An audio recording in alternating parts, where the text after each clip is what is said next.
What we call in our modern psychological jargon the aha phenomenon. The aha phenomenon.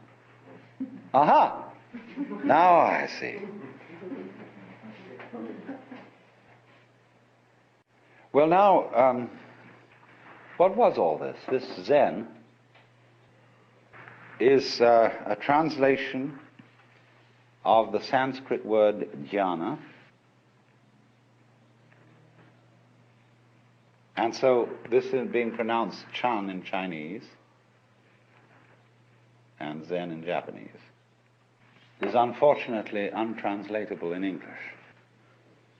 It designates a certain state of consciousness that is sometimes called meditation, but that won't do it all. Contemplation isn't really the point. Chinese have a different word for contemplation. And sometimes one-pointedness of mind. I would prefer to translate this word with the notion of total presence of mind. When we say a person is crazy, we often say they're not all there. Now go to the opposite of that and visualize a person who is completely there, or who is completely here. A person who lives totally and absolutely now. That doesn't mean he's incapable of thinking about the past or the future, because thoughts about the past and about the future are included in the present. You have them now. But imagine the kind of person who is not distracted, who when he talks to you, it really gives you his whole being, who doesn't, as it were, look over your shoulder and wander off to something else.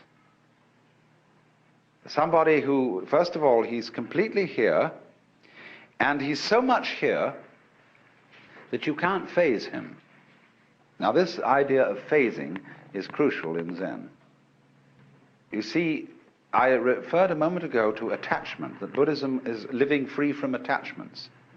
And I made the point that this is not abandoning a sense of a good appetite for dinner, but it's stopping sticking. In psychological jargon, you don't block. A mind of no hesitation, it's sometimes called. In Chinese, the phrase mo zhi chu is used, of going straight ahead. So supposing somebody walks up to you on the street and says, "Are you saved?" Now, most of us who are intelligent people feel embarrassed by such a question. You know, what's this wretched Salvation Army person or Jehovah's Witness doing asking me whether I'm saved or not? And we're all a little bit, you know, what do you do with a nut like that? So, but as in Zen, this is a perfect moment to respond, see, to the most embarrassing question, are you saved? But Zen comes back in a very funny way. In Zen, one doesn't give philosophical answers to a question like that. You give practical answers. I had a boiled egg this morning.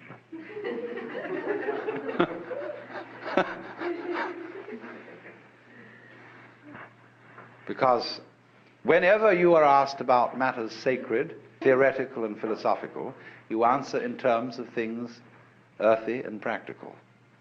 But then on the other hand, when you are asked about things earthy and practical, you answer in terms of things religious and philosophical.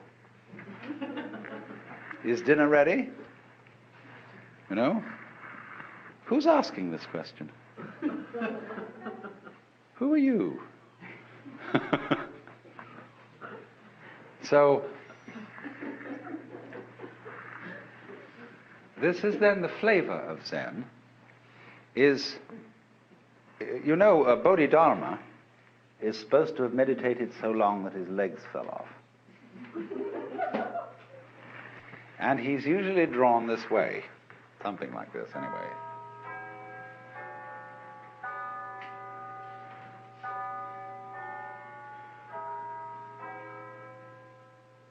It looks like a shmoo. But in Japan, you buy these toys that are darumas. And they are so weighted in here that you can never knock them over. You can bat it on the floor, bat it this way, bat it that way, but it always comes up again. And so the poem says, 7 times down, 8 times up, such is life. So this is the principle of not being fazed, not being attached. So to play the game, you can't faze me. Now, this is very important in the art of lifemanship, fundamental gamesmanship. Because you see, when the Zen monks moved into Kyoto, they took over the best part of town. Simply fantastic how this happened. The beautiful hills were occupied by the brigands, who later became the Japanese nobility. The great daimyos, these were the toughest characters. And the Zen monks played a game with them, which was that, you know, you possess all these lands and you're powerful and so on, but so what? It's all falling apart. Then what will you do? Well, they said, that's too bad, we don't know. And the Zen monks said, oh, you haven't got the hang of the thing, you see. So they found that they couldn't terrify Zen monks. That they played all sorts of tricks, but the Zen monks were better masters at it. See, supposing you say to somebody, look, I'm not afraid of you. You can do anything you like. You can kill me or anything at all. Well, if I go and kill the fellow who says this, I'll never find out whether he was afraid or not.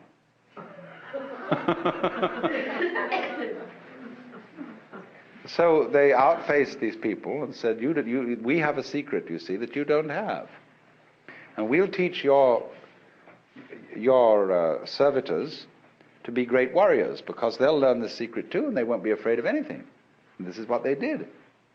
And so the daimyos, the noblemen, built great monasteries for these Zen masters and monks on their best land. The finest artists of Japan made gold leaf screens for almost every room in the place. And although nobody owns anything individually, the community owns it collectively with the protection of the daimyos. And they had a tremendous scene going. Now, to us that sounds extremely weird, even immoral. You don't expect religious people to do things like that. No, I know you don't. If the religious people are self-righteous and have no humor. But these people didn't go around pretending that they were specially good.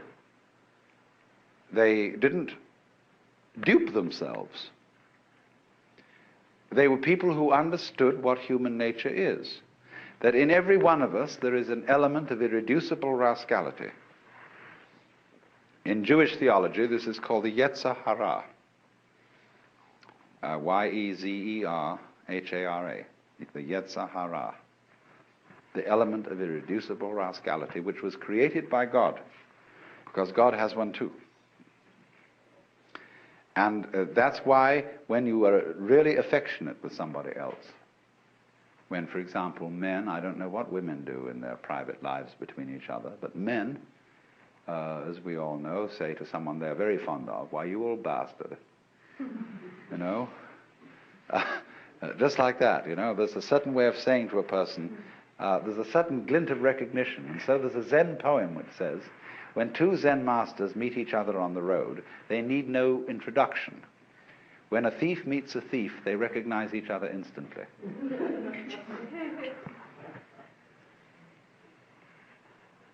And this goes back, you see, again into the heart of Chinese philosophy. That human nature is considered to be basically good. And even the rascally elements of it are good. They are the sort of salt in the human stew. There has to be this little thing that human passions and that the natural contentiousness and greed or whatever that we have is an essential element in our makeup. And that when people lose sight of that, they go mad. Nothing, for example, is more dangerous than a saint.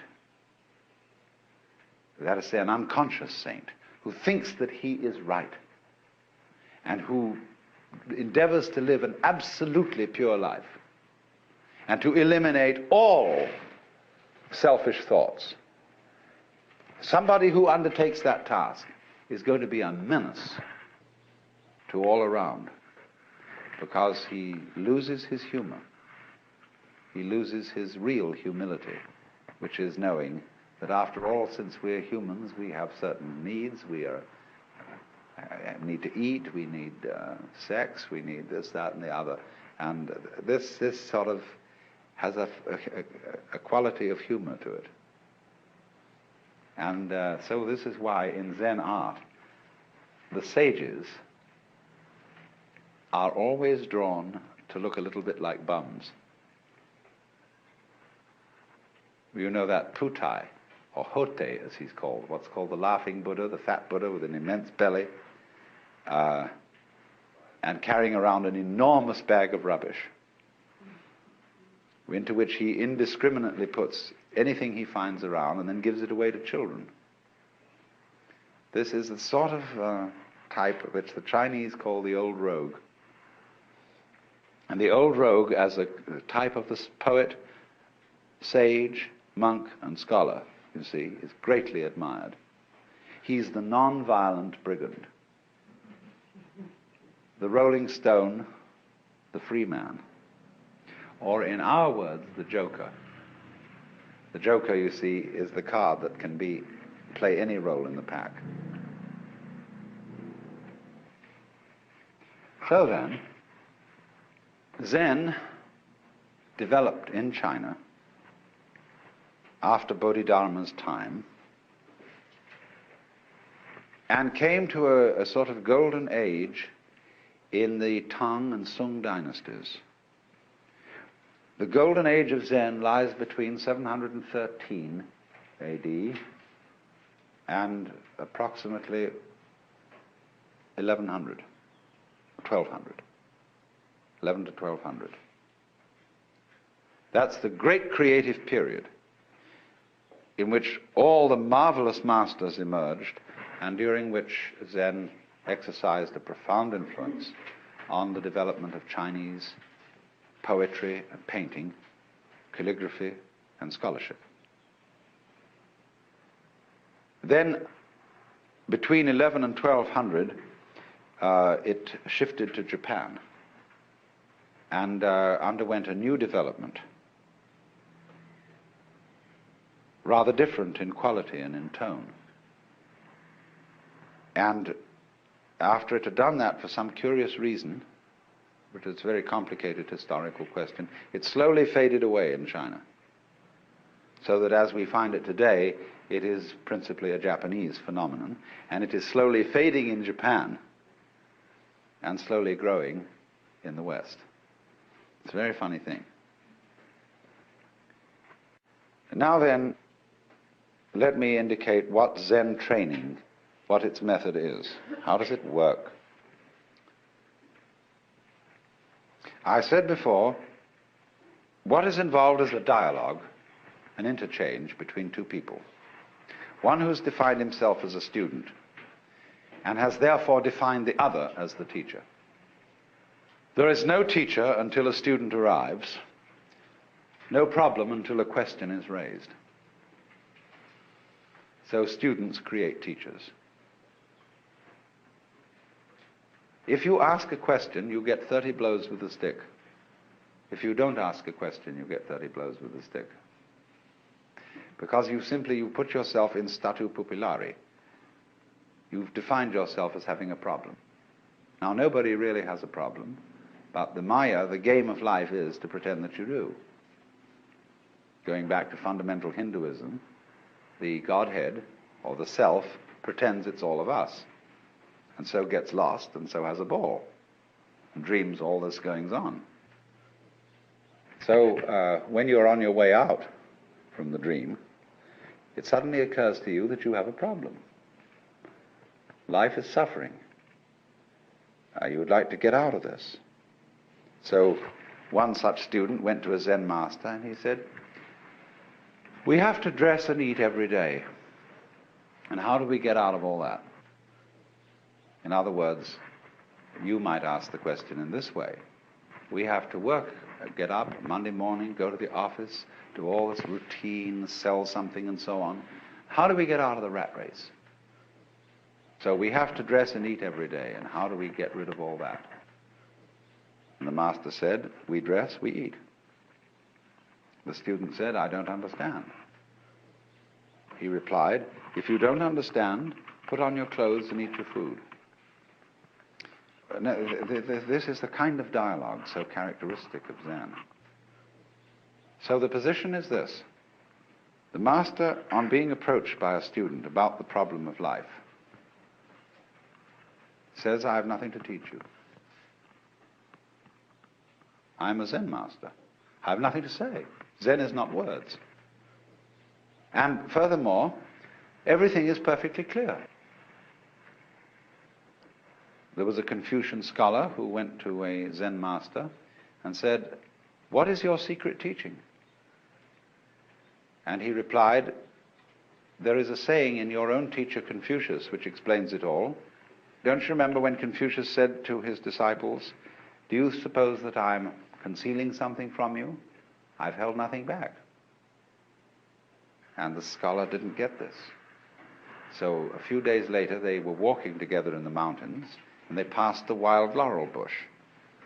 And the Zen master said to the Confucian scholar, "Do you smell it?" He said, "Yes." He said, "You see, I'm holding nothing back." So the position of the Zen master is, there is nothing to tell you. There is we're not offering you any panacea, any solution, any doctrine, any big goodie to the problem of life. Because the problem is an illusion.